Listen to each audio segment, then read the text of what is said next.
हश्र में किस तरह छेड़ूं दास्ताने ज़िंदगी, हश्र में किस तरह छेड़ूं दास्ताने ज़िंदगी।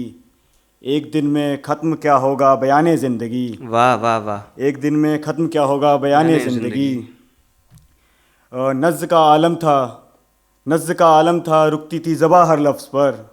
क्या अच्छा नज़्ज़ मिसरा। का आलम था, रुकती थी ज़बा हर लफ्ज़ पर।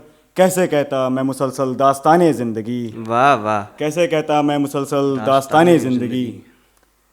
एक मतलब है कि कज़ा के तीर जब जब आबरूए कातिल से निकले हैं। कज़ा के तीर जब जब आबरूए कातिल से निकले हैं। जज़ाकल्लाह के नारे दिले बिस्मिल से निकले हैं। वाह। जज़ाकल्लाह के नारे दिले बिस्मिल से निकले हैं।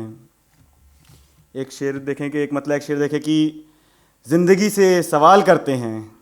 जिंदगी से सवाल कर। ज़िंदगी से सवाल करते हैं, आप कितना कमाल करते हैं। वाह। ज़िंदगी से सवाल करते हैं, आप कितना कमाल करते हैं।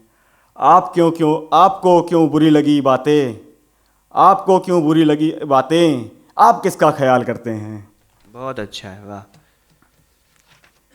एक गज़ल देखें कि एक मतलब दो शेर है कि याद वो बेहिसाब आया, याद वो बेहिसाब आया। याद वो बेहिसाब आया, ज़िंदगी में अज़ाब आया। वाह वाह। आज रोशन हुआ है घर मेरा, आज रोशन हुआ है घर मेरा, चल के खुद आफताब आया। वाह वाह, क्या कहने। बहुत बहुत शुक्रिया।